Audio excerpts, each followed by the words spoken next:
को मेरा प्रणाम, सभी को नमन। गुरु चेतना की ज्ञान गंगा में आप सबका स्वागत है।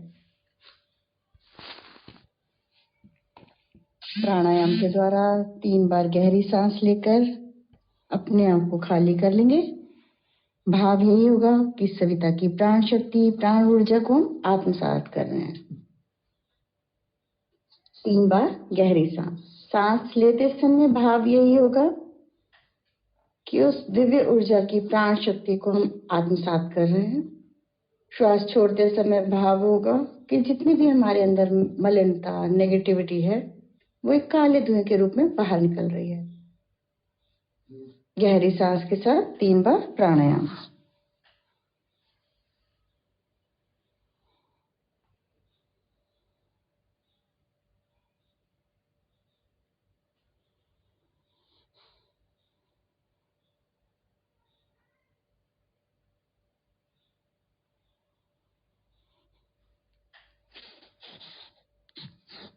आइए हम सब उड़ चलें देवात्मा हिमालय की ओर, धवल श्वेत श्रृंखलाओं की ओर,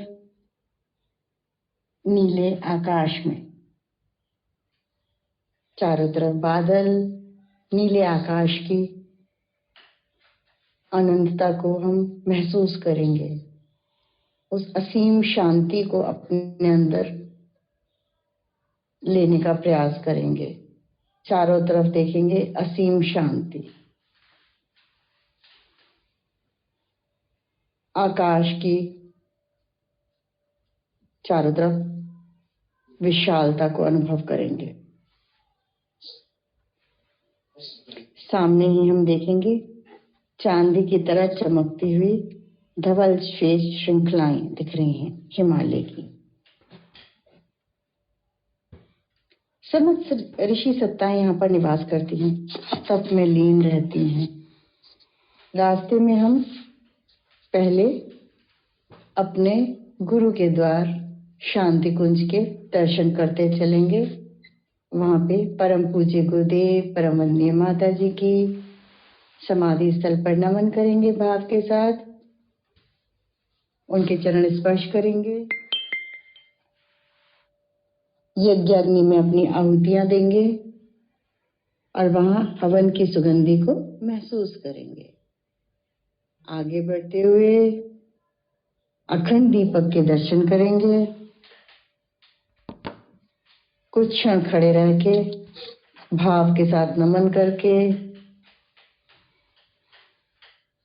हम वापस उड़ चलेंगे देवात्मा हिमालय की ओर। सामने ही चांदी सी चमकती श्रृंखलाएं दिखाई दे रही हैं। यहाँ के वातावरण की निर्मलता और पवित्रता को भी हम आत्मसात करेंगे।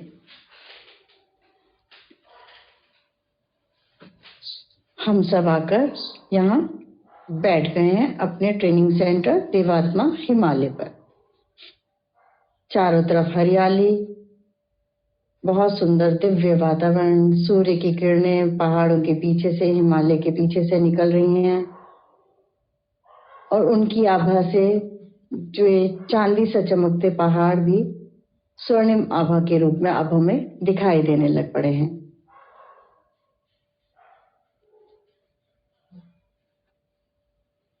वहां के वातावरण की निर्मलता, पवित्रता, इसको आत्मसात करेंगे। अपने आप को एक साधक के रूप में निर्मल और पवित्र बनाने का सबल प्रयास करेंगे। यहाँ बह रही हिमालय की गोद में से बह रही गंगा की लहरों को देखेंगे, उनकी निर्मल धारा को देखेंगे। हर कठिनाई को, हर बाधा को दूर करते हुए प्रतिक्षण क्षण क्षण बढ़ती चली जा रही हैं। कल कल की ध्वनि के साथ एक संगीत वातावरण में उत्पन्न करते हुए आगे बढ़ती चली जा रही हैं। गंगा से हमें निरंतर आगे बढ़ने का भाव लेना है। सूर्य की दिव्य किरणों से दीप्ति के रूप में हमें विवेक और ज्ञान की ओर आगे बढ़ने का भाव लेना है कि हमारा जीवन भी वैसा ही दीप्तिमान, चैतन्यशील बने। अनवरत सविता की दिव्य किरणें हमें ओजस्विता, तेजस्विता, विवेक और ठहराव का भाव दें। हमारे अंदर गहराई और गंभीरता भी लाएं। हिमालय पर समस्त ऋषि सत्ताएं निवास करती हैं।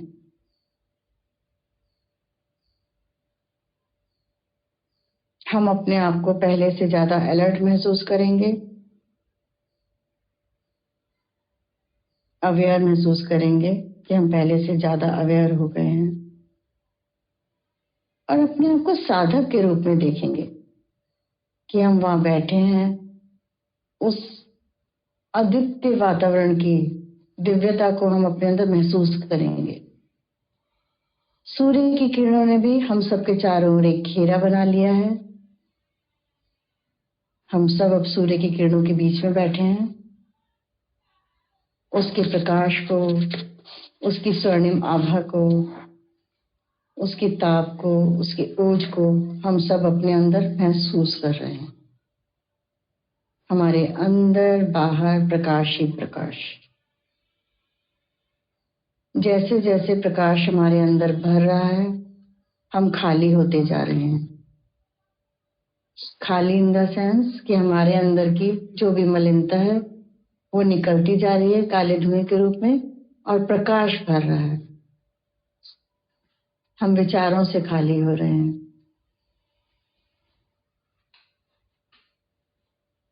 अपने आप को पूर्णतया प्रकाश में महसूस करेंगे।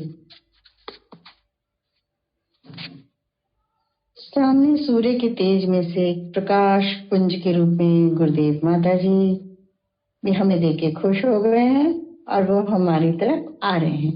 उनका हाथ आशीर्वाद की मुद्रा में बढ़ा हुआ है। अब वो बिल्कुल हमारे समीप आ गए हैं। उनका हाथ हम अपने मस्तक पर महसूस करेंगे। प्यार भरा हाथ, स्नेह भरा हाथ, वात्सल्य। हम अंदर तक खुश हो गए हैं, बिल्कुल हल्के हो गए हैं, शांत हो गए हैं। गुरु चेतना के साथ अपने भाव मिलाएंगे और दोनों हाथों में पुष्प लेकर गुरुदेव माता जी का आवाहन करेंगे, बहुत प्यार के साथ में और एक प्यारी सी स्माइल के साथ में। ओम गुरुर्ब्रह्मा गुरुर्विष्णु गुरुरेव महेश्वरः गुरु साक्षात् परब्रह्मा तस्मै श्री गुरुवे नमः। अखण्डमण्डलाकारं व्याप्तं येन चराचरं तत्पदं दर्शितं येन तस्मै श्री गुरुवे नमः। मातृवत् लालयित्री च पितृवत् मार्गदर्शिका नमोस्तु गुरुसत्तायै श्रद्धा प्रज्ञायुता चया श्रद्धा प्रज्ञायुता चया। ओम श्री गुरुवे नमः। आवाहयामि स्थापयामि ध्यायामि गंधाक्षतं पुष्पाणि धूपं दीपं नैवेद्यं समर्पयामि ततो नमस्कारं करोमि। बहुत भाव के साथ गुरुदेव माता जी को अपने पुष्प अर्पित कर देंगे और आगे का क्रम नीरू शुरू करेंगी गुरुदेव माता जी के संस्मरण के साथ।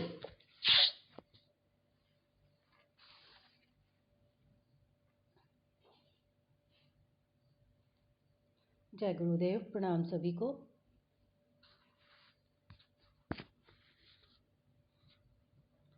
जैसा कि हम लोग सब जानते हैं, गुरुदेव का जन्म 1911 में हुआ था। तो जिस घर में गुरुदेव का जन्म हुआ था वो एक संपन्न घर था। 2000 बीघा जमीन थी। किसी बात की कमी नहीं थी। संभवतः उनके पिताजी पंडित रूप किशोर शर्मा और माता दान कुंवरी जी ने स्वयंभू मनु शत्रुपा की तरह तप साधना कर गुरुदेव को अपने घर में जन्म लेने के लिए, भगवान को अपने घर में जन्म लेने के लिए विवश कर दिया था। तब की अवधि में एक ही प्रार्थना रही होगी कि वे एक ऐसी सुसंतति को जन्म दें जो अपने सत् कार्यों से विश्व वसुधा को धन्य कर दे। यही हुआ भी। गुरुदेव का लालन पालन वात्सल्यमयी माता दानकुंवरी देवी के स्नेहिल छाया में संपन्न हुआ। गुरुदेव के पिताजी पंडित रूप किशोर शर्मा जी संस्कृत के प्रकांड पंडित थे और आयुर्वेद की भी उन्होंने पुस्तकें लिखी थीं।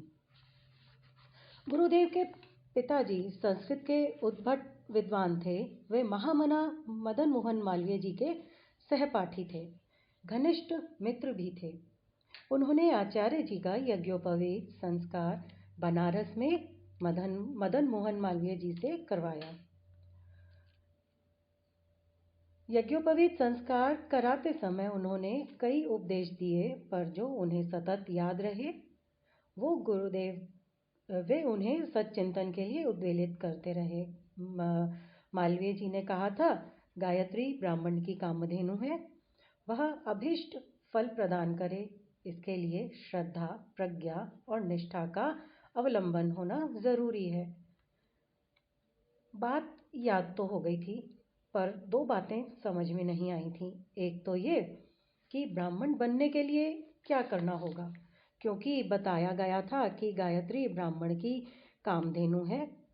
फिर वे तो सनाड्य ब्राह्मण परिवार में ही जन्मे थे और वो ब्राह्मणोचित नित्य कर्म भी पिता के द्वारा दिए गए प्रशिक्षण के अनुसार बचपन से ही सीखते व करते आ रहे थे। मैं ये पढ़ रही हूँ बाल्यकाल में ही प्रस्फुटित हुए साधना के बीजांकुर। दूसरा प्रश्न दिमाग में उठा कि श्रद्धा, प्रज्ञा, निष्ठा का अवलंबन लेना जरूरी है, इसका तात्पर्य क्या हुआ? बनारस से गुरुदेव आगरा लौटते हुए रेल में जितना भी अवसर मिला, गुरुदेव अपने पिताजी से इन्हीं दो बातों के संबंध में कुरेद कर पूछते रहे। उन्होंने बाल जिज्ञासा का समाधान इस प्रकार किया, जिसे 10 वर्ष की बाल बुद्धि भी भली प्रकार समझ सके। जो नहीं समझ में आया, उसे उन्होंने दोबारा बिना टाले वह सब कुछ बताया जो वो चाहते थे। संस्कृत के प्रकांड विद्वान और सरस अंतःकरण वाले पिता ने बालक की हर शंका का समाधान कर साधना के प्रति न केवल रुचि जगा दी, अपितु गायत्री का मर्म समझाते हुए यज्ञोपवीत संस्कार की सार्थकता को उनके रोम रोम में पिरो दिया। गुरुदेव के पिताजी ने गुरुदेव के रोम रोम में पिरो दिया, उनको सब समझाया, जो उनके एज के हिसाब से उचित लगा वो सब उन्होंने समझाया। गायत्री ही जिनकी आगे चलकर इष्ट बनी और करोड़ों व्यक्तियों से जिन्होंने गायत्री साधना करवा ली, ऐसे पंडित श्री राम शर्मा आचार्य जी के पिता ने सच्चे मार्गदर्शक की वो पूरी भूमिका निभाई जो गुरु के साक्षात्कार से पहले संपन्न होनी थी। परम पूज्य गुरुदेव के पिताजी ने कहा कि गायत्री कामधेनु है। इसका तात्पर्य ये है कि वे मनुष्य की समस्त कामनाओं को पूर्ण करने वाली है। वे समस्त मंत्रों का बीज है, प्रमुख है, वेद माता है। चारों वेद ब्रह्मा जी ने अपने चारों मुखों से इसी महामंत्र की व्याख्या स्वरूप बनाए हैं। सभी देवताओं, ऋषिगणों, ब्राह्मणों और उपासना परायण महापुरुषों ने इसी का अवलंबन किया है। यज्ञोपवीत उसी की दिव्य प्रेरणाओं का सार संक्षेप प्रतीक रूप में पहनाया जाता है, ताकि साक्षात गायत्री माता कंधे पर, छाती पर, कलेजे पर, पीठ पर हर समय विराजमान होने के कारण उस तत्व ज्ञान को समझाती रहें, जिससे वह फलित होती है और साधक अपनी पात्रता बढ़ाता हुआ सच्चे अर्थों में ब्राह्मण बनता है।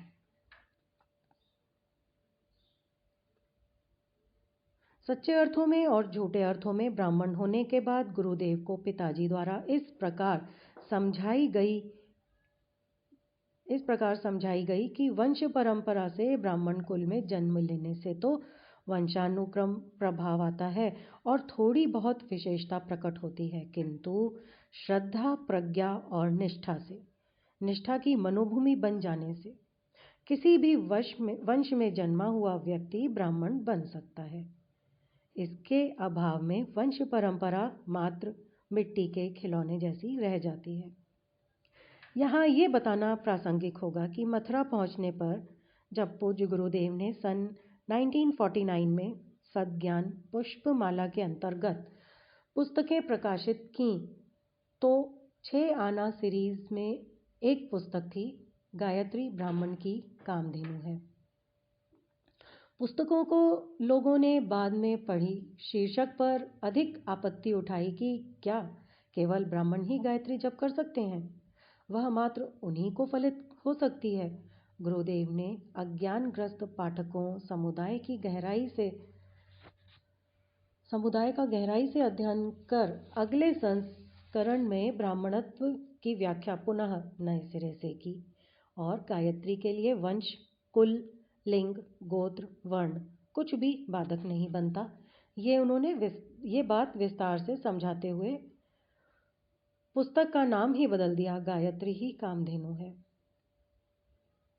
पहले पुस्तक का नाम था गायत्री ब्राह्मण की कामधेनु है, उसके बाद गुरुदेव ने उस बुक का नाम बदल दिया, गायत्री ही कामधेनु है, ये नाम उन्होंने रखा। ये परिवर्तन तत्कालीन समाज में संव्याप्त मूढ़ मान्यताओं और अज्ञान को देखते हुए उचित ही था, क्योंकि फिर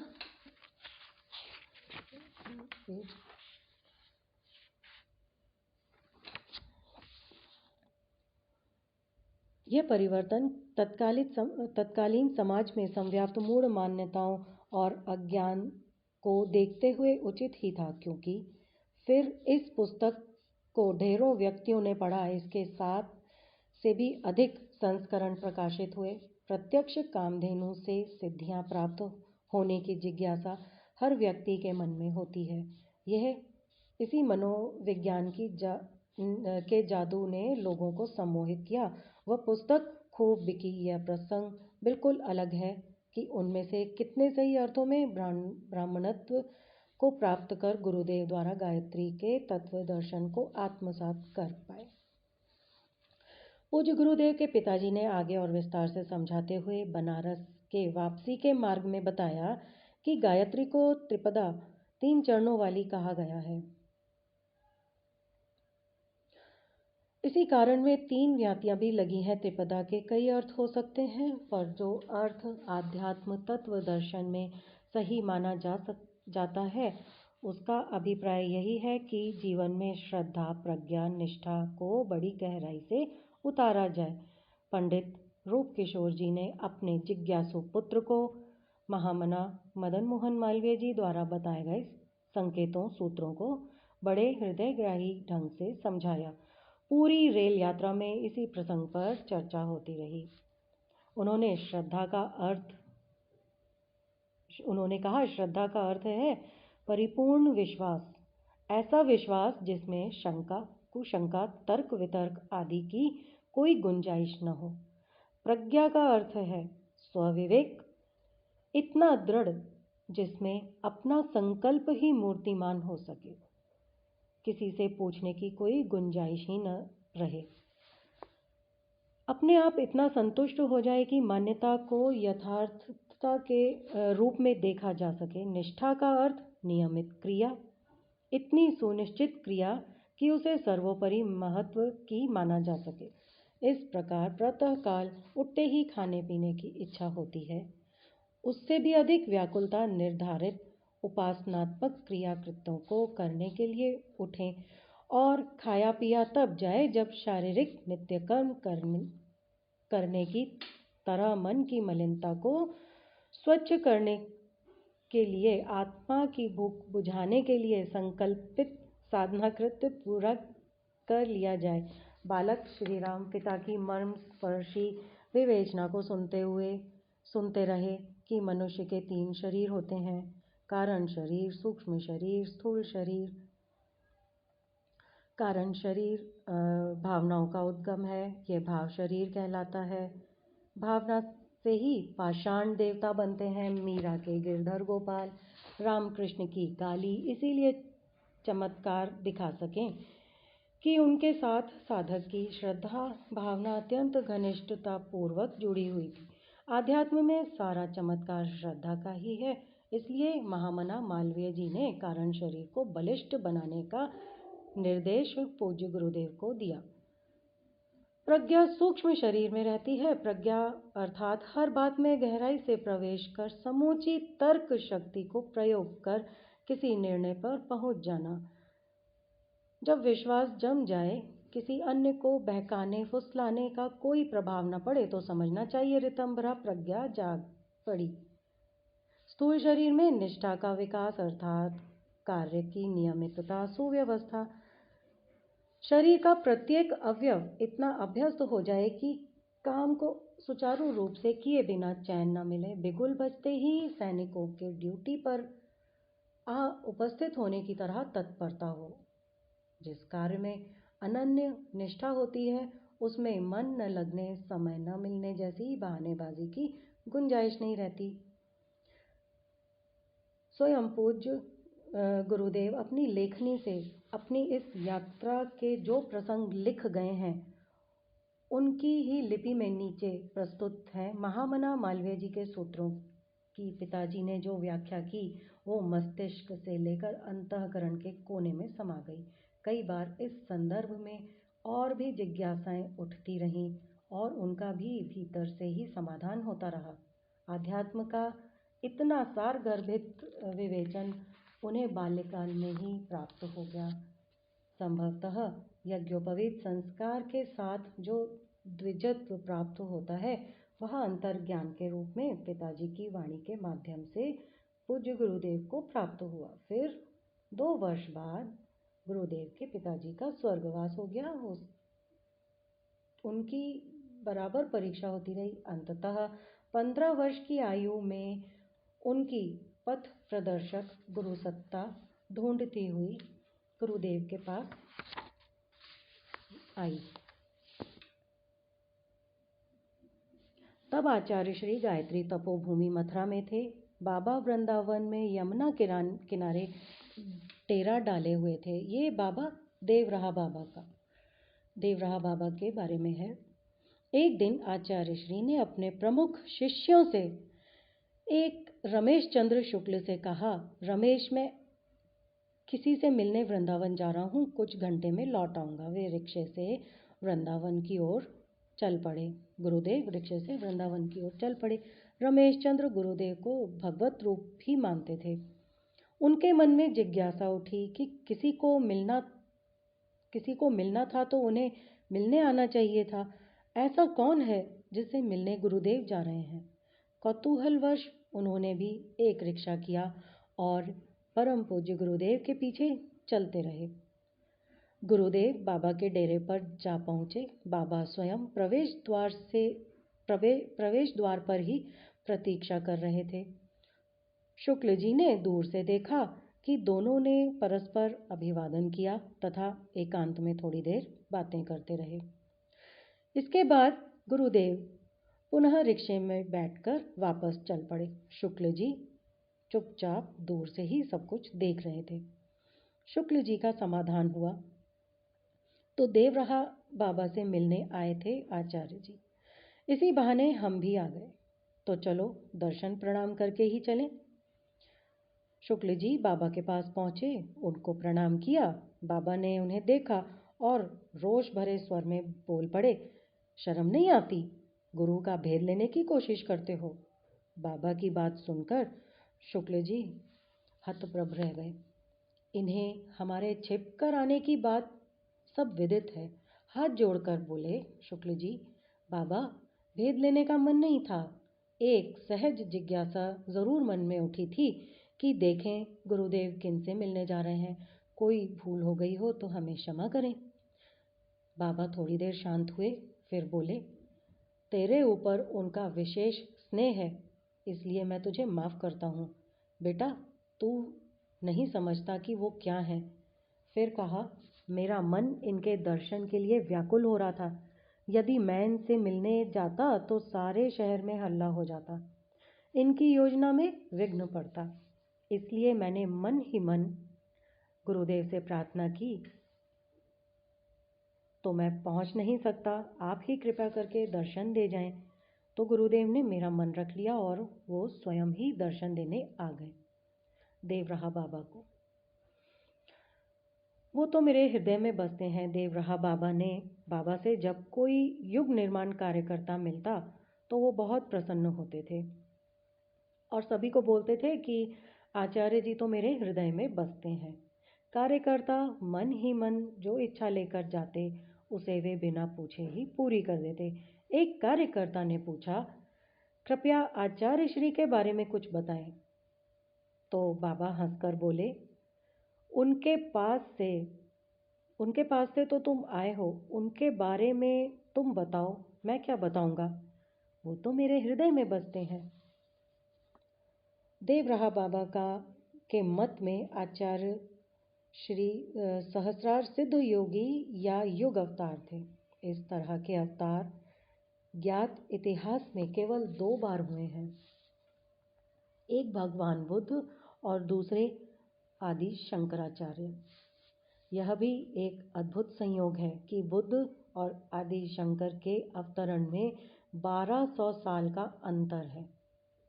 बुद्ध ईसा पूर्व 4वीं-5वीं शताब्दी में हुए और शंकराचार्य का कार्यकाल 8वीं-9वीं शताब्दी ठहरता है। गुरुदेव का आविर्भाव भी आदि शंकराचार्य के ठीक 12वीं-13वीं शताब्दी बाद ही हुआ। गुरुदेव भी इन सिद्ध योगियों में से एक हैं जिन्होंने अपनी समय की धारा को उलट दिया। सिद्ध अवतारी आत्माएं अपने आप को छिपाकर रखती हैं, अपनी विभूतियों को प्रकट नहीं करती। जीवन व्यवहार में वे सामान्य व्यक्ति जैसे ही दिखते हैं। गुरुदेव के कृतार्थ होने वाले साधकों की संख्या हजारों लाखों में होगी, लेकिन उनके बारे में शायद ही कोई कह पाता हो कि वे किसी भी समय असाधारण और विशिष्ट व्यक्ति जैसे दिखाई दिए हों। उनका संसर्ग पिता की तरह आश्वस्त और निश्चिंत करने वाले सहृदय अभिभावक से अलग प्रतीत होता है। जब देवराहा बाबा को 1990 में गुरुदेव के शरीर छोड़ने का पता चला तो बाबा बोले थे कि अब इस शरीर की भी ज़रूरत नहीं रही, हम भी श्री राम के साथ सूक्ष्म जगत में प्रभु का काम करेंगे। इसके कुछ ही दिन बाद 19 जून को योगिनी एकादशी के दिन देवराहा बाबा भी महासमाधि में लीन हो गए।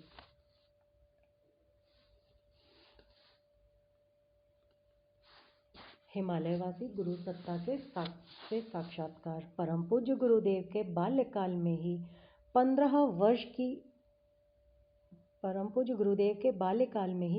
वर्ष की आयु के बाद आए वसंत पर्व के ब्रह्म मुहूर्त में पूजा की कोठरी में एक प्रकाश पुंज प्रकट हुआ। उस दिव्य प्रकाश से सारी कोठरी जगमगा उठी। प्रकाश के मध्य एक योगी का सूक्ष्म छाया शरीर उभरा। इनका स्थूल शरीर एक ऐसे कृशकाय सिद्ध पुरुष के रूप में है जो अनादिकाल से एकाकी, नग्न, मौन, निराहार रहकर अपनी तप ऊर्जा द्वारा अपने को आधिकारिक, प्रचंड, प्रखर बनाता चला आ रहा है।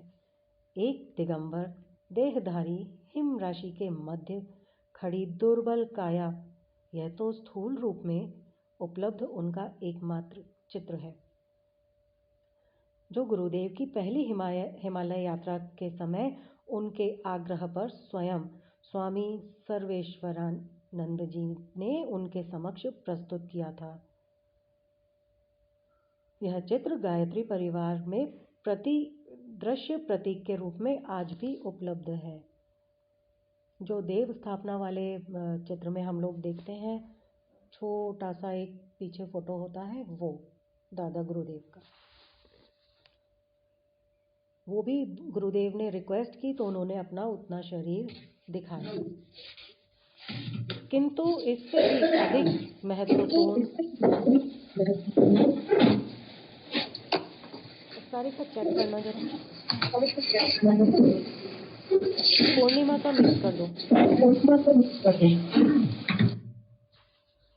किंतु इससे भी अधिक महत्वपूर्ण है उनका सूक्ष्म अस्तित्व, जिसमें वे गति, काल, दिशा से परे सतत परिभ्रमण करते व अन्यान्य ऋषि सत्ताओं की तरह प्रचंड प्राणधारी आत्माओं को मार्गदर्शन देते दिखाई देते हैं। वे ही अपने सूक्ष्म रूप में दिव्य प्रकाश के रूप में गुरुदेव के समक्ष आए और उनके कौतूहल को समाप्त करते हुए बोले, हमारे तुम्हारे जन्म जन्मांतरों के संबंध हैं। तुम्हारे पिछले जन्म एक से बढ़कर एक रहे हैं, किंतु प्रस्तुत जीवन और भी विलक्षण है। इस जन्म में समस्त अवतारी सत्ताओं के समतुल्य पुरुषार्थ करना है। भारतीय संस्कृति के नवोन्मेष हेतु एक विशाल संगठन देव मानवों का खड़ा करना है तथा इसके लिए प्रचंड तप पुरुषार्थ करना है। दादा गुरुदेव ने ये पूज्य गुरुदेव को बताया। पूज्य गुरुदेव सन 1985 में प्रकाशित अपनी पुस्तक हमारी वसीयत और विरासत में लिखते हैं कि हमने तो कभी गुरु की खोज नहीं की, फिर ये अकारण अनुकंपा किस लिए? अदृश्य से इस प्रकटीकरण ने उनके अंदर असमंजस पैदा किया। उनके इस असमंजस को, चिंतन चेतना को उस सूक्ष्मधारी सत्ता ने पढ़ लिया और कहा, देव आत्माएं जिनके साथ संबंध जोड़ती हैं, उन्हें परखती हैं, उनकी अच्छी तरह जांच पड़ताल करती हैं। शक्ति संपन्न महामानव अकारण अपनी सामर्थ्य किसी निरर्थक व्यक्ति के निमित्त नहीं गंवाते। सूक्ष्म शरीरधारी होने के नाते जो काम हम नहीं कर सकते वो स्थूल शरीर के माध्यम से तुमसे कराएंगे। दादा गुरुदेव ने गुरुदेव से यही कहा, जो हम कार्य नहीं कर सकते सूक्ष्म शरीरधारी होने के कारण, तो वो कार्य हम तुम्हारे माध्यम से स्थूल शरीरधारी के माध्यम से कराएंगे। समय की विषमताओं को मिटाने के लिए तुम्हारा प्रयोग करेंगे। देखने में तो यूं तुम्हारा दृश्य जीवन साधारण व्यक्ति के समान होगा, पर कर्तव्य सभी असाधारण होंगे। तुमसे सीमित आयु में हम कई 100 वर्ष का कार्य करा लेंगे। वे समय आने पर तुम्हें वापस बुला लेंगे ताकि हमारी ही तरह युग संधि वेला में प्रचंड पुरुषार्थ संपन्न कर प्रत्यक्ष शरीरधारी देव मानवों को नवयुग की पृष्ठभूमि बनाने हेतु पर्याप्त शक्ति मिले।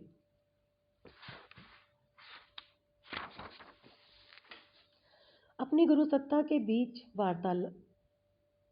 गुरुसत्ता व अपने बीच वार्तालाप के इस प्रसंग को परम पूज्य गुरुदेव ने स्वयं अपने निकटतम कार्यकर्ताओं को वार्तालाप के दौरान सुनाया। जो समय अनुसार प्रकाशित होना था उसे वे समय समय पर बताते रहे। लिपिबद्ध यह अभिव्यक्ति उन्हीं की अनुभूति है। कई प्रसंग ऐसे हैं जो प्रकाशित नहीं हुए क्योंकि उन पर विराम लगा दिया गया था। अब उनके निर्देशानुसार ही उनका अनावरण किया जा रहा है। स्वयं परम पूज्य गुरुदेव कहते हैं कि हमने मात्र जिज्ञासुओं के समाधान हेतु रामकृष्ण परमहंस, समर्थ रामदास, कबीर के रूप में संपन्न कर्तव्य का अपनी कलम से उल्लेख किया है, पर हमें मात्र इन्हीं 3 बंधनों में बंधने न लगे। इन विवेचनों से तात्पर्य यही है कि जो भी पहले बन पड़ा वह प्रकट व अप्रकट रूप से कई अवतारी सत्ताओं के द्वारा बन पड़े कार्यों के समकक्ष था व आगे जो किया जाना था इससे भी कई गुना था। आगे जब हमारा मूल्यांकन किया जाएगा तो लोग समझेंगे कि हमने कितने महापुरुषों के रूप में इस जीवन इस 80 वर्ष की आयु में ही जिया। इतना कुछ करके पहले से ही रख दिया, सब कुछ अपनी परोक्ष सत्ता के मार्गदर्शन में किया। वर्षों शोधकर्ता इसका मूल्यांकन करके स्वयं को बड़भागी मानते रहेंगे।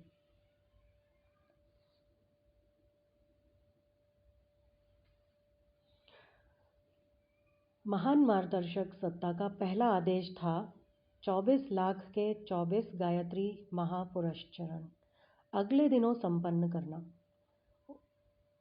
उन्होंने कहा, दादा गुरुदेव ने कहा, चाहे कितनी भी प्रतिकूलता आए, तुम्हें लक्ष्य अवश्य पूरा करना है। इसी बीच कुछ समय स्वतंत्रता संग्राम में महत्वपूर्ण भूमिका भी निभानी पड़ सकती है, पर नियम भंग मत होने देना। जो भी समयाक्षेप उधर हो, उसकी पूर्ति कड़ी तपस्या करके बाद में कर लेना, ताकि इसकी पूर्ति पर तुमसे महत्वपूर्ण कार्य संपन्न कराए जा सके। जो भी कहीं पे छूट जाए तो उसको डबल कर लेना। इस बीच 4 बार हिमालय बुलाने की बात उन्होंने कही। दादा गुरुदेव ने गुरुदेव से कहा था कि 4 बार हिमालय बुलाएंगे, कभी 1 वर्ष के लिए, कभी कम अवधि के लिए। हिमालय बुलाया जाना इसलिए ज़रूरी था कि वह सिद्ध आत्माओं की साधना स्थली है। वो ऐसा पारस है जिसका स्पर्श मात्र कर व्यक्ति तपे कुंदन की तरह निखर जाता है। स्थूल हिमालय तो हिम आच्छादित पहाड़ भर है, जो पाकिस्तान से लेके बर्मा तक की सीमा तक फैला है। पर उनके गुरुदेव का आशय उस हिमालय से था जो उसका हृदय माना जाता है, उत्तराखंड का वह क्षेत्र जो दुर्गम है तथा यमुनोत्री ग्लेशियर से लेकर नंदा देवी तक जिसका विस्तार है। यहीं वो ऋषि सत्ताएं निवास करती हैं, जिनका आध्यात्मिक प्रकाश अभी भी भारतीय संस्कृति के मूल्यों को जिंदा रखे हुए है। कभी पंडित मदन मोहन मालवीय जी ने बनारस हिंदू विश्वविद्यालय की स्थापना हेतु भूमि पूजन यहाँ के स्वामी कृष्णाश्रम जी को बुलाया था। परमहंस योगानंद जी की पुस्तक ऑटोबायोग्राफी ऑफ योगी में लाहिड़ी महाशय के गुरु महाअवतार बाबा का जो उल्लेख किया गया है, वे भी यहीं सूक्ष्म शरीर धरकर रहते हैं। कहाँ पर रहते हैं? जो यमुनोत्री ग्लेशियर से लेके नंदा देवी तक। थियोसॉफी की संस्थापिका मैडम ब्लावत्स्की के अनुसार अदृश्य सिद्ध पुरुषों की पार्लियामेंट इसी दुर्गम क्षेत्र में है, जिसे आध्यात्म चेतना का ध्रुव केंद्र माना गया है। यहीं सभी सूक्ष्म शरीरधारी ऋषि सत्ताएं निवास करती हैं तथा यहीं देवताओं की क्रीड़ा स्थली भी है। पृथ्वी पर कभी स्वर्ग रहा होगा तो यहीं रहा होगा, ऐसी परम पूज्य गुरुदेव की अपनी बार बार की हिमालय यात्रा के बाद मान्यता रही। हिमालय यात्रा कब करनी है, इसका निर्देश समय समय पर सूक्ष्म प्रेरणा के रूप में किए जाने की बात कहकर उस परोक्ष सत्ता ने तीसरा निर्देश दिया कि जन्मांतरों से पुण्य संग्रह करती आ रही देव सत्ताओं की पक्षधर जागृत आत्माओं को संगठित कर एक माला में पिरोया जाना है। वे ही नवयुग निर्माण, सतयुग की वापसी में प्रमुख भूमिका निभाएंगी। इसके लिए उन्होंने पूजा गृह में जल रही दीपक ज्योति को लक्ष्य कर अखंड ज्योति नाम से समय आने पर विचार क्रांति को सरंजाम पूरा करने वाली एक पत्रिका आरंभ करने की बात कही और कहा कि उस दीपक को अब सतत जलाते रहना।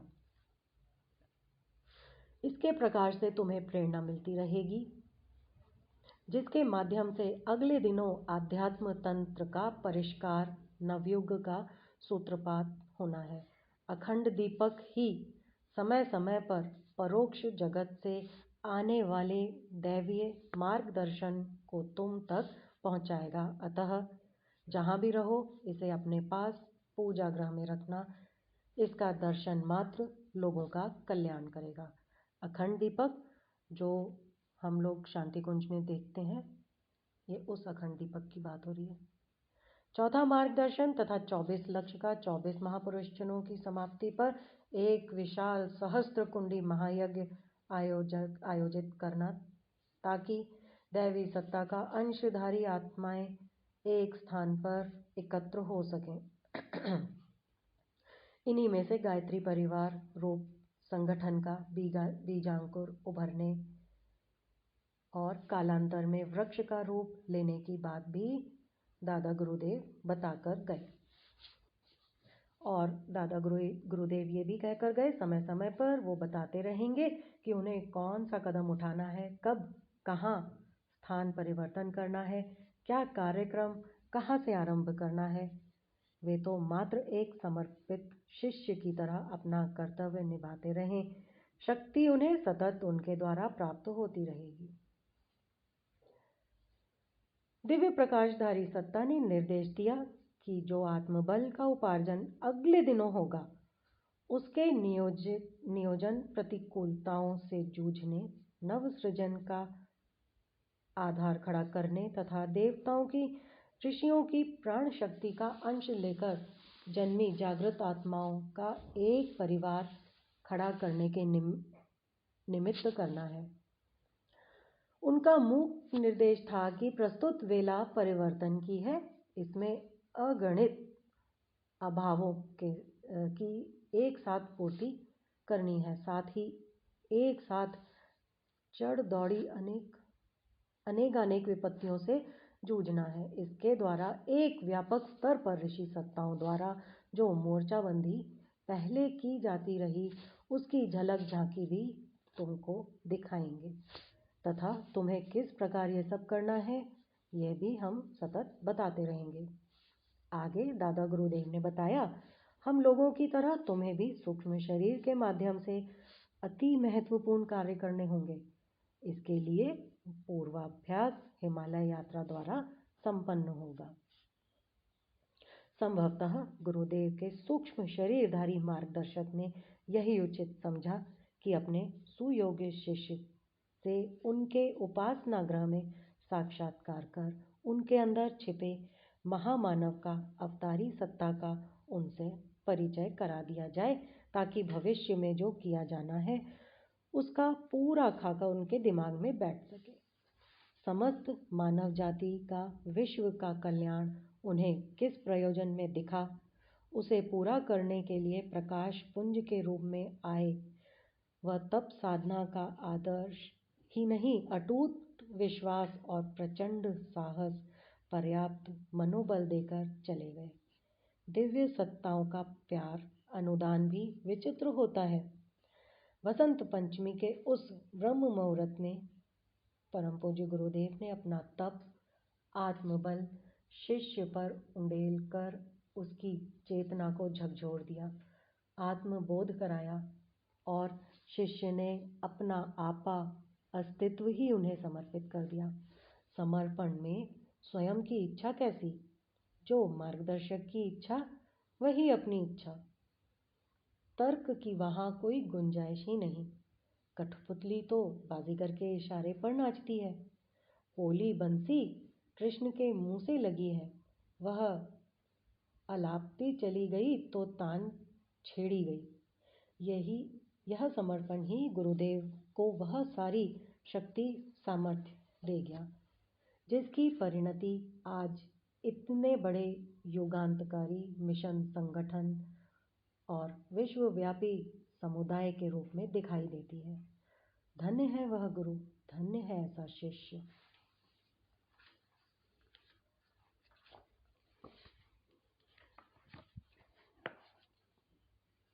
एक संस्मरण है वो पढ़ती हूँ, एक चिर स्मरणीय संस्मरण। ये अखंड युग निर्माण योजना जनवरी की है, उसमें है वसंत पर महकी आम्र मंजरी के भीनेपन के साथ अस्तित्व और अंतःकरण गुरु भक्ति के रस में भीगने लगे।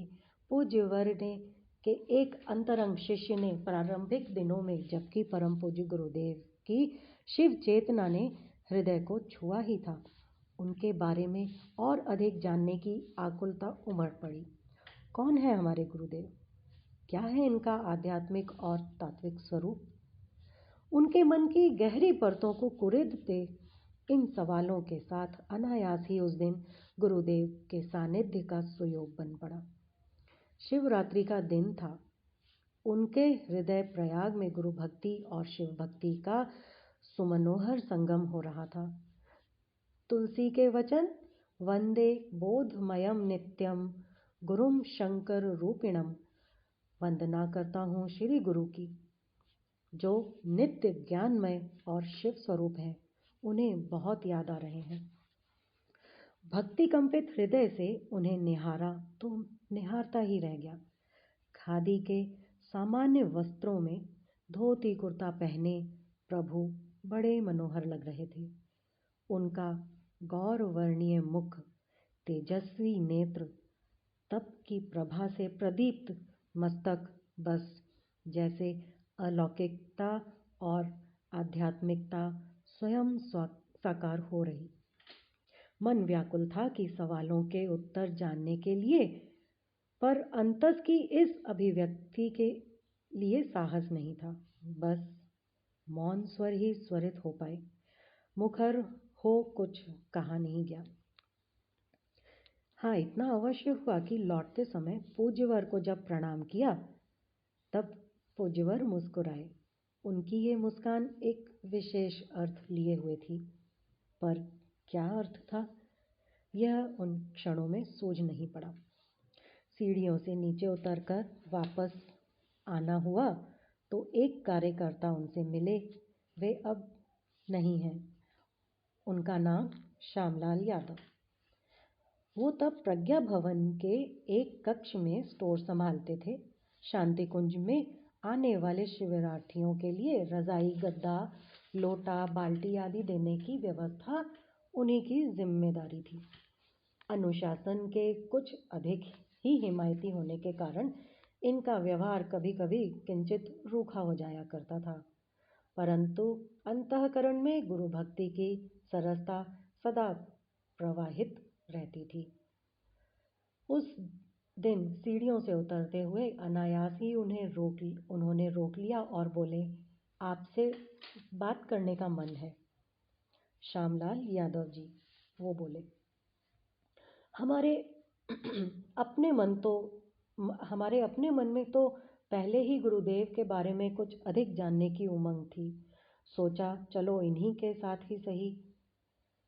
पास बैठते ही श्यामलाल जी बीते दिनों को याद करते हुए खो गए और बड़ी मुश्किल से उबरते हुए बोले कि आपको कुछ बताना है।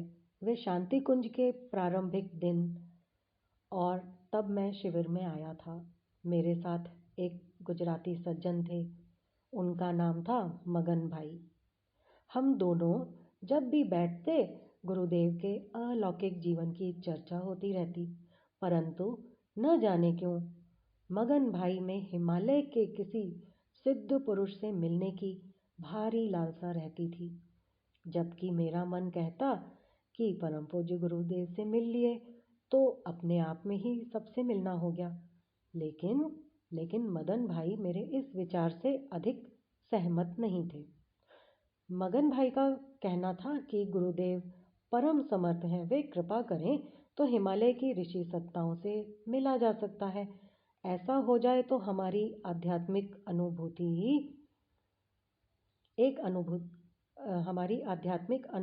में एक अनुभूति और जुड़ जाएगी।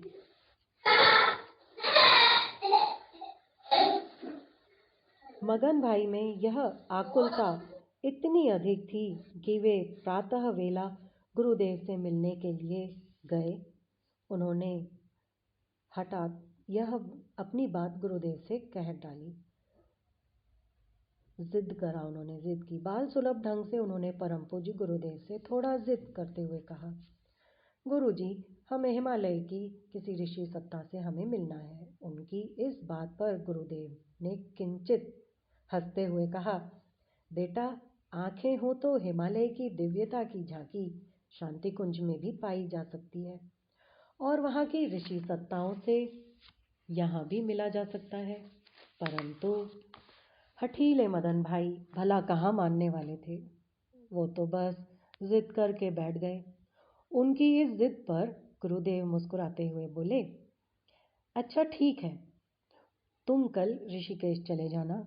वहाँ काली कमली वालों का अन्न क्षेत्र है। उस अन्न क्षेत्र में जाकर खड़े हो जाना।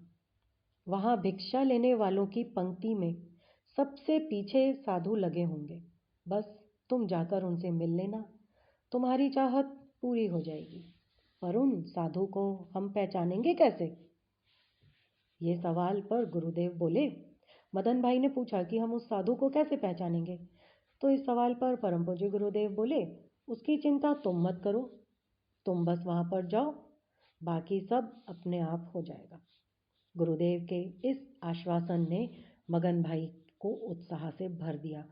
खुशी के मारे वो सही ढंग से सारी रात सो न सके। उन्हें तो बस सुबह होने की प्रतीक्षा थी। सुबह होते ही नहा धोकर तैयार हुए और जिस किसी तरह सवारी करके ऋषिकेश जा पहुंचे। उनको तो बस काली कमली के अन्न क्षेत्र में पहुंचना था। दोपहर होते होते उनकी ये चाहत भी पूरी हो गई। उन्होंने देखा कि भिक्षा लेने वाले साधुओं की लंबी पंक्ति में एक साधु सबसे पीछे खड़ा है। दीर्घकाय सुस्पष्ट शरीर, बड़ी लंबी जटाओं वाला यह गौरवर्णीय साधु उन्हें सबसे अलग लग रहा था। न जाने क्यों उनका मन स्वयं ही इस साधु के प्रति अयानास ही खिंच गया। सारे का म्यूट नहीं है किसी का, देखो तो। न जाने क्यों उनका मन स्वयं ही इस साधु के प्रति अनायास ही खिंच गया। मगन भाई ने बड़ी अधीरता के साथ उनके भिक्षा लेने की प्रतीक्षा की। ज्यों ही वह भिक्षा लेकर वापस लौटा, मदन भाई उनके पीछे पीछे हो लिए। बस थोड़ा सा फासला बना रहा। वो साधु चलते चलते मुनि की रेती के पास झाड़ियों के समूह में प्रवेश कर गया। मगन भाई भी पीछे थे। जो ही वो एक झाड़ी के पास बैठा, उन्होंने उनके पांव पकड़ लिए। उनके पांव पकड़ते ही पहले तो वो चौंक गया, परंतु बाद में मुस्कुराते हुए हंस पड़ा। उसकी जब हंसी थमी तो उसने कहा कि तुम्हें आचार्य जी ने भेजा है। मैंने कहा, हाँ, आपको कैसे पता चला? अब चौंकने की बारी मगन भाई की थी। वो साधु कहे जा रहा था, बोलो, तुम मुझसे क्या चाहते हो? मगन भाई उसके इस सवाल के लिए तैयार न थे। उन्हें अचानक कुछ सूझा नहीं। बस मगन भाई ने कहा कि अलग अलग शहरों की प्रसिद्ध खाने की चीज़ों की फरमाइश कर दी। मगन भाई ने लगभग 8-10 शहरों के नाम और खाने की चीज़ें उन्होंने गिनाई थी।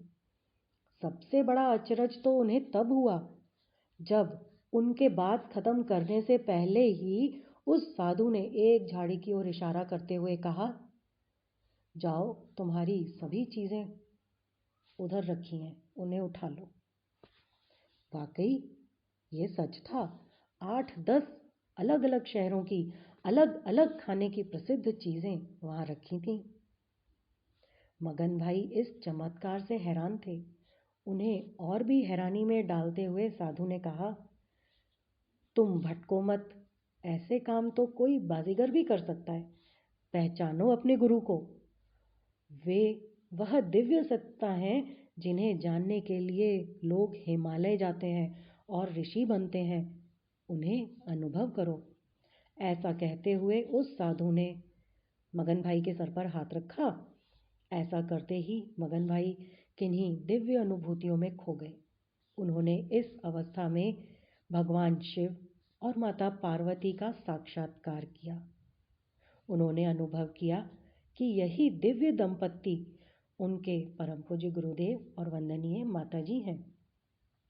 जब वो वापस शांति कुंज लौटे तो उनके भाव रूपांतरित हो चुके थे। अपनी ये अनुभव कथा उन्होंने श्यामलाल यादव को सुनाई। श्यामलाल ने उनसे कहा कि मेरी आस्था में तो भगवान शिव अपने पूज्य गुरुदेव बनकर आए हैं। साथ ही उन्होंने ये भी जोड़ा, देखना मेरा यह शरीर भी शिवरात्रि को ही छूटेगा। और सचमुच ऐसा ही हुआ। अंतिम दिनों में जब वह कैंसर से पीड़ित थे, उनके परिजनों ने उन्हें भिलाई के हॉस्पिटल में भर्ती कराया, पर जिद करके वो शांति कुंज आ गए थे। मगन भाई गुरुदेव ने उन्हें संदेशा भिजवाया कि ये रोग तो कर्म का भोग है, परंतु इससे श्यामलाल को कोई कष्ट नहीं होगा। उन्होंने ये भी कहलवाया कि श्यामलाल का शरीर शिवरात्रि को ही छूटेगा, और ऐसा ही हुआ। भक्ति अपने भगवान का वरदान पाकर धन्य हुई। श्रद्धावानों को यह सच भी अनुभव हुआ कि भगवान सदाशिव ही हमारे गुरु बनकर धराधाम में अवतरित हुए हैं। आज हम यहीं पे समाप्त करते हैं। सारिका, अगर कुछ बोलना है तो तुम बोलो।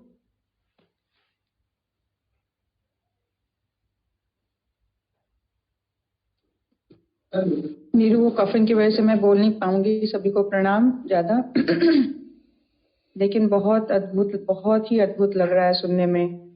गुरुदेव की पूरी जर्नी, गुरुदेव के बारे में देवराहा बाबा का कहना, और किस तरह से हमारे गुरुदेव साक्षात ईश्वर की चेतना है, उनसे हम जुड़े हैं, और वो क्या चीज़ है इसको कितनी गहराई से हम सभी समझ पाए, और फिर वो बिल्कुल ही जीवन की दिशा बदल देता है। उस अंश को ठीक से समझ जाना ही बहुत सुंदर था आज का स्वाध्याय, और इसी जर्नी को ही हम लोग कंटिन्यू रखेंगे। बहुत बहुत धन्यवाद नीरू। और आगे विनीता दीदी ले।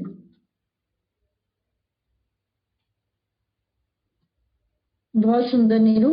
और आज के क्रम का समापन अब तुम आहुतियों के साथ कर सकती हो, है ना। बहुत सुंदर, अद्वितीय। मतलब जितना जितना तुम बताती जा रही हो गुरुदेव के बारे में, कहीं ना कहीं हम उनसे और ज्यादा जुड़ते जा रहे हैं। मतलब कितनी उनके बारे में अचंभित सी बातें सुनाई देती हैं, पता लगती हैं कि गुरुदेव ने उनको, मतलब दादा गुरुदेव ने उनको जब अपने काम करवाने थे, सूक्ष्म रूप में थे हिमालय पर, तो उनको स्थूल रूप में चाहिए था अपना काम करवाने के लिए, तो वो गुरुदेव को लाए और गुरुदेव से अपने काम उन्होंने करवाए स्थूल रूप में, जहां तक मैं समझ पाई हूँ। तो मतलब आप देखिए उनके पीछे उनकी कितनी तपस्या रही होगी गुरुदेव की, जो उन्होंने गुरुदेव को चुना, दादा गुरुदेव ने। अद्भुत, बहुत सुंदर। आहुतियों के साथ अब आप आज का क्रम समाप्त करो। धन्यवाद। हाँ, आंटी है मनीषा, आंटी से बोलो, आंटी कुछ बोलेंगी। आंटी ने बहुत टाइम से कुछ नहीं बोला।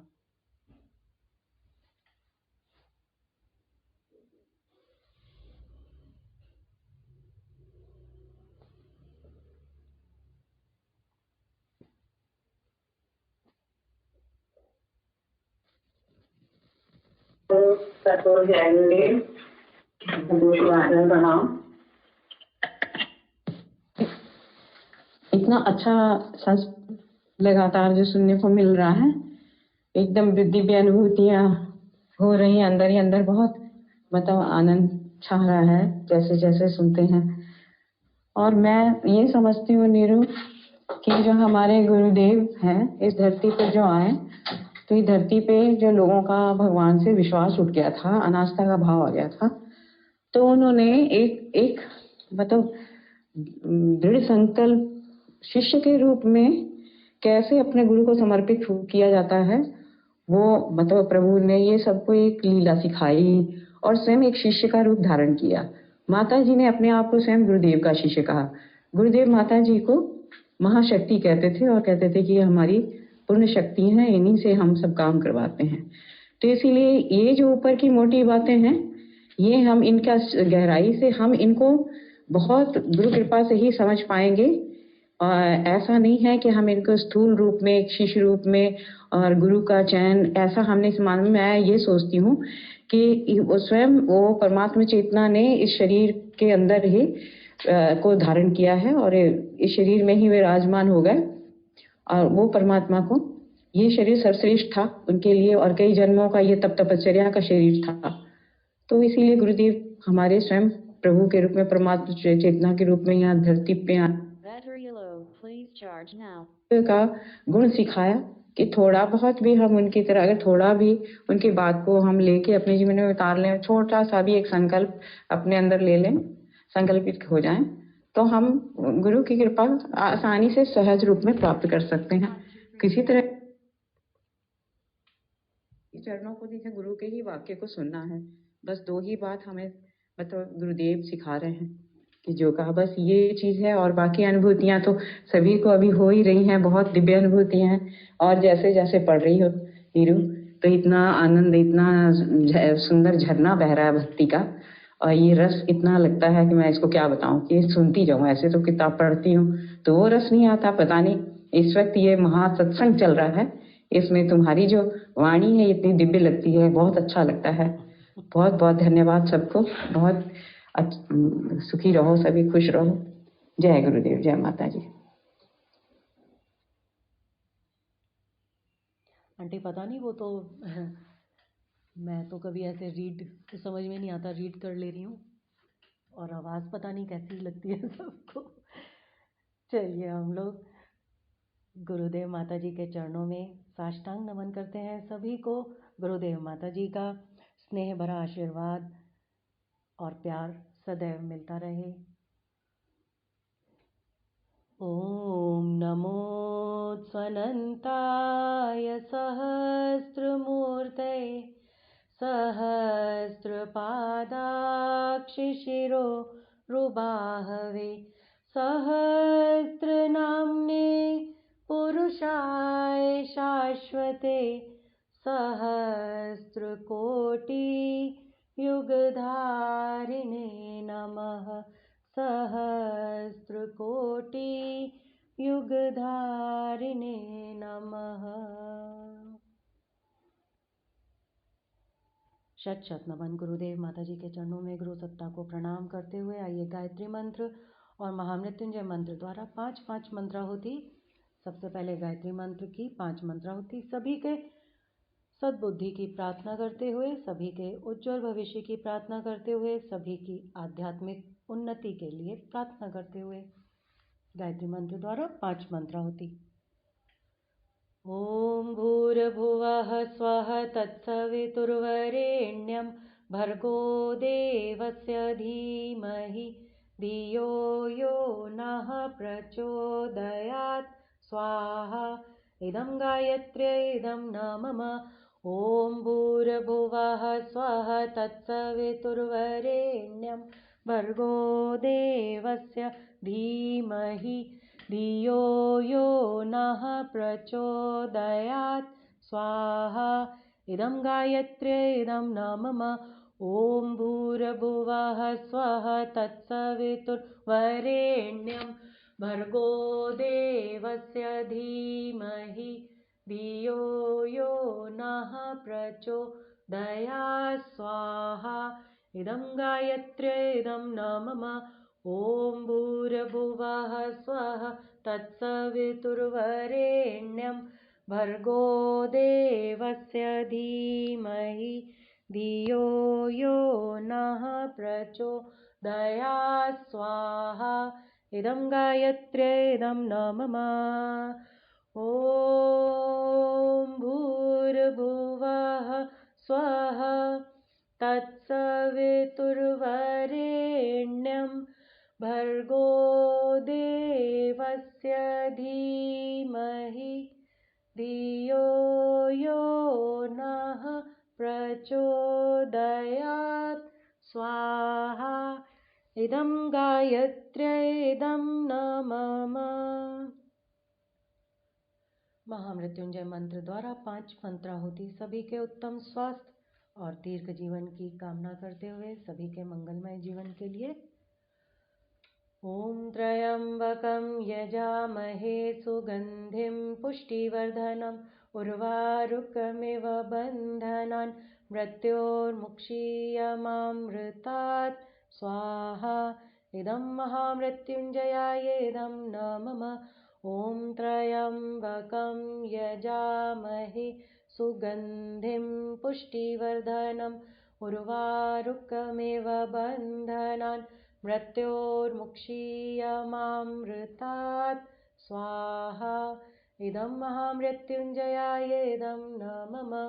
ॐ त्र्यम्बकं यजामहे सुगन्धिं पुष्टिवर्धनम् उर्वारुकमिव बन्धनान् मृत्योर्मुक्षीयमामृतात् स्वाहा। इदं महामृत्युञ्जयाय इदं न मम। ॐ त्र्यम्बकं यजामहे सुगन्धिं पुष्टिवर्धनम् उर्वारुकमिव बन्धनान् मृत्योर्मुक्षीयमामृतात् स्वाहा। इदं महामृत्युञ्जयाय इदं न मम। ॐ त्र्यम्बकं यजामहे सुगन्धिं पुष्टिवर्धनम् उर्वारुकमिव बन्धनान् मृत्योर्मुक्षीयमामृतात् स्वाहा। इदं महामृत्युञ्जयाय इदं न मम।